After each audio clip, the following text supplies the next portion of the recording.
From the grim darkness of the far future, one tabletop game has managed to conquer the hearts, minds, and wallets of millions. It's an expansive universe that not only covers the known galaxy, but it also covers different dimensions and different layers of space-time that corrupt and twist the minds of every being in there.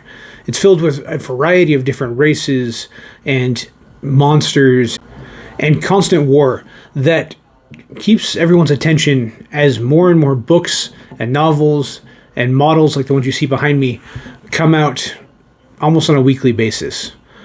But why does everybody care so much about Warhammer 40k? Why did it pull us in? And why should we keep caring?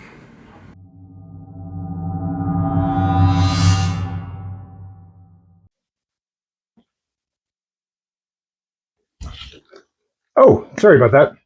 Just enjoying a nice, clean W energy. It's our new sponsor on this channel that I'm super excited to have involvement with. They're a clean energy company that specializes in unique flavors and a bunch of different varieties of products. In the past, I've had some health problems in my life, and I've become very particular about what I take in. And unfortunately, in the energy world and in the hydration and electrolyte world, it's pretty hard to actually be super detailed without spending a ton of money. And that's why I enjoyed W. They're a very clean and healthy alternative to your big energy drinks like Monster. But on top of that, they're actually designed with electrolytes. They also come with the electrolyte specific version called W Hydro that is also a big part of what I take in. So I would definitely recommend checking them out at w.gg. And if you use code WARGAME, you can get 10% off any of your purchases. I also have a link down below in the description so you can go check out their starter pack.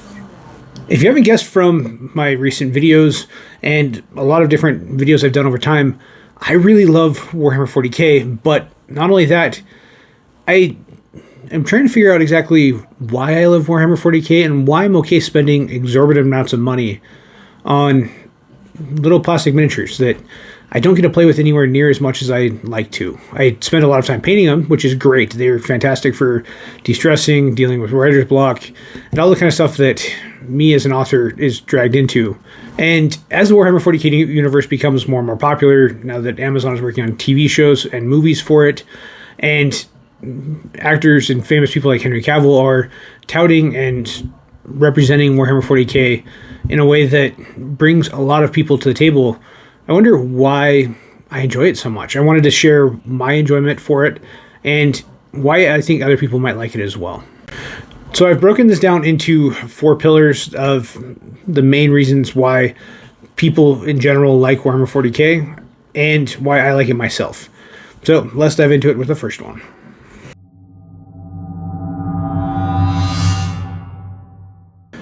The first reason that I think a lot of people like Warhammer 40k is the Grimdark Lore. There's a lot that goes on with... No. At the time Warhammer 40k started to become popular, there was a lot of fantasy tabletop games and World War II games and things like that. And Napoleonics were obviously a big one. But the grim darkness of the 41st millennium was something that was really unmatched. Warhammer Fantasy has a lot of this as well. And it was darker than most of the other fantasy games you had.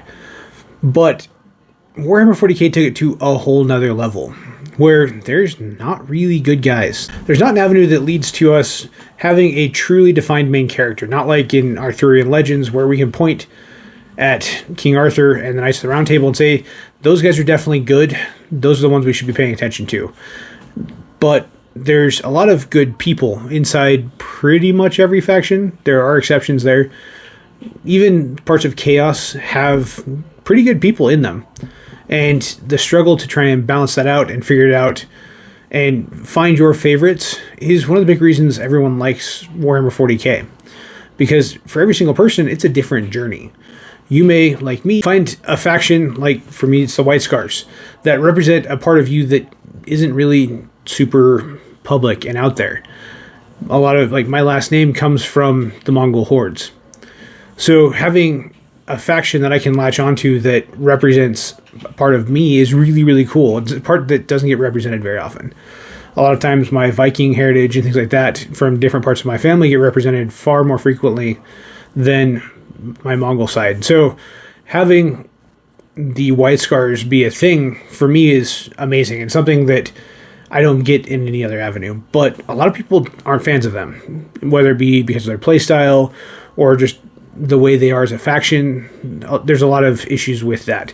Or it's because they've like one of the factions that the White Scars hate, like the Orcs or the Eldar or the Drukhari. So, or Chaos, obviously. But this Grimdark lore is so deep and so broad, everyone can have their own opinions. Everyone can have their own favorite factions.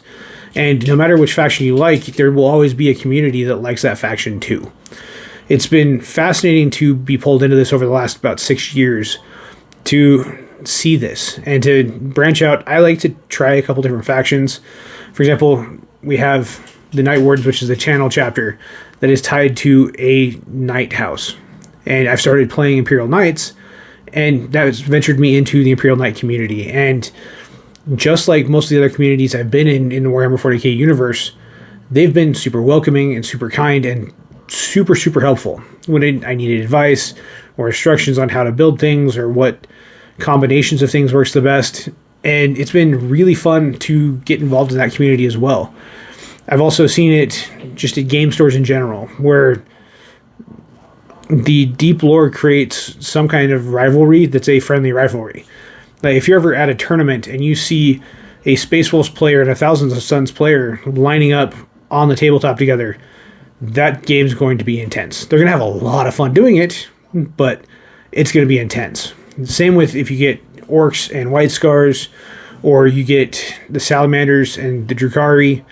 There's always those rivalries that in lore is personal, that the tabletop players take quasi-personally in a fun way.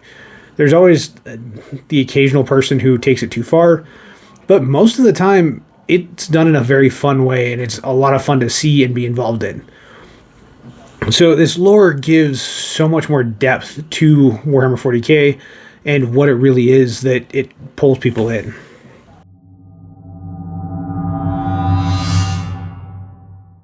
The second pillar for why people love 40k so much is actually tied directly to it, and we've actually partially touched on it. It's the diversity of factions. Because the lore is so deep, we get options everywhere. Whether it's the vampiric Blood Angels, the Romanesque logistic-based Ultramarines, the BDSM horror Drukhari, or the high and mighty elves that are the craft worlds, you get pretty much anything you want. If you want to just screw around and have fun with a game, go play Orcs. That's what Orcs do. They beat up on things and have fun. If you're wanting to be far more logistical and focused, go play the Ultramarines. There's always a army for you depending on how you want to play and why you're wanting to play 40k. So finding that avenue is really, really simple, and it's a really smooth path. There's a lot of videos on YouTube that give overviews of every single faction. Bricky is one of the most famous. I'll throw a tag up. But this diversity of factions creates a community that's super stable and super mobile and able to do anything they really need to.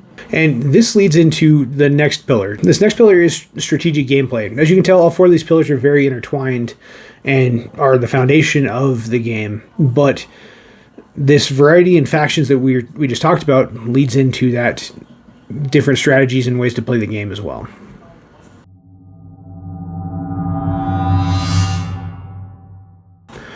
With all of the strategy that goes into Warhammer 40k, the variety of strategy you can use is super, super fascinating.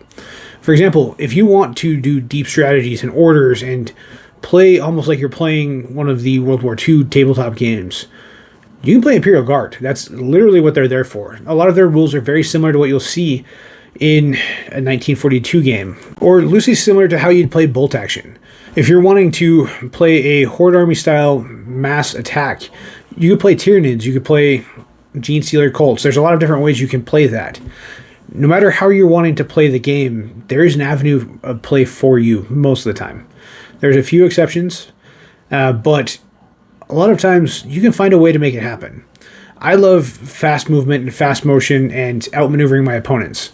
So White Scars plays really, really well.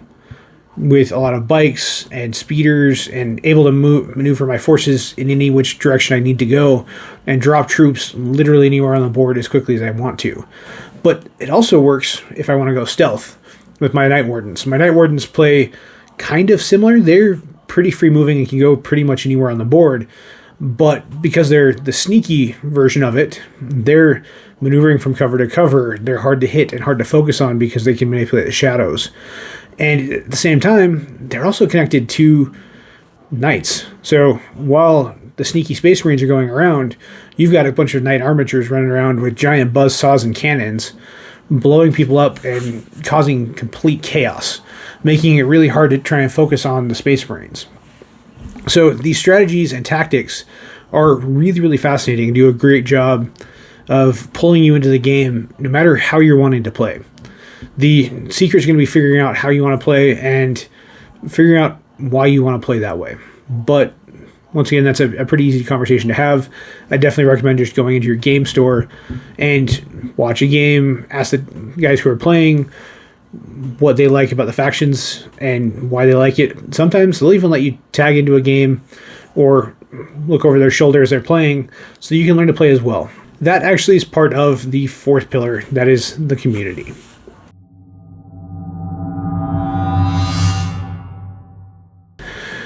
If you haven't already guessed from the previous comments I've made, the Warhammer 40k community is a very large community that is very friendly. It has its curmudgeons, no matter, just like any other community, no matter where you are or what you like, there's always going to be that person in the group. But largely speaking, Warhammer 40k fans are very, very friendly and are very open. A lot of times it's kind of a close-knit community because it's a very unique place to be. And for a long time, it was kind of shunned as the uber nerdy place to be. But that's changing recently with its exposure and the general acceptance of the more nerdy things in the world as tech becomes a more largely consumed thing in general. That's why you're seeing a lot of growth from things like Star Wars and Lord of the Rings and D&D.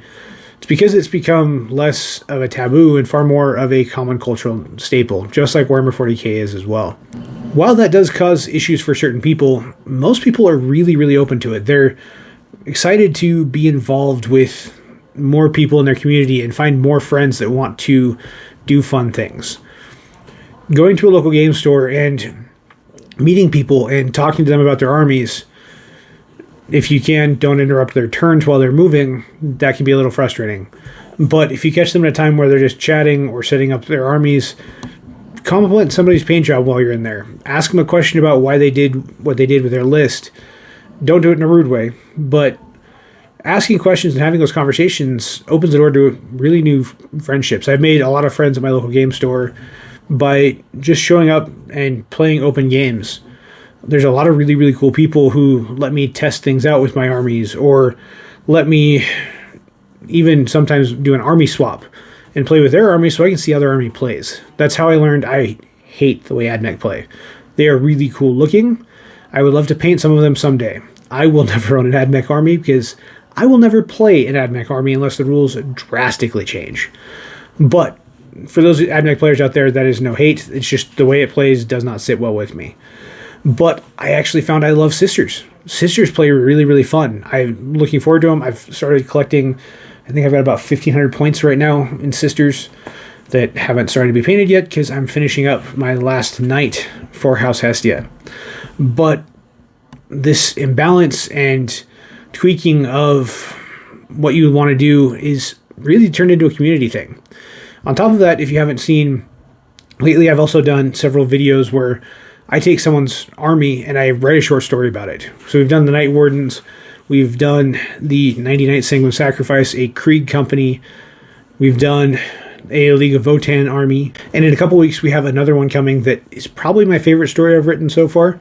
It's not done yet, but it's going really, really well, and I think you guys are going to really like it. But with this, it was amazing to see how quickly people in the community responded, and we were excited to have my involvement with this, sharing stories, writing basically fan fiction for their faction, and sharing it online was something that everyone was open with and was super excited about. And I've gotten very good responses from the few RBs we've done so far, as well as feedback on what we're working on in the future. So far, I've got about 6 months worth of stories either written or planned out. And I think you guys are going to really love that. So make sure you check out my channel. I'll throw the playlist up right here as well. And let me know what you guys think in the comments below. Why do you guys play Warhammer, and what interests you about this whole world and community and universe? And I will see you guys in the next one.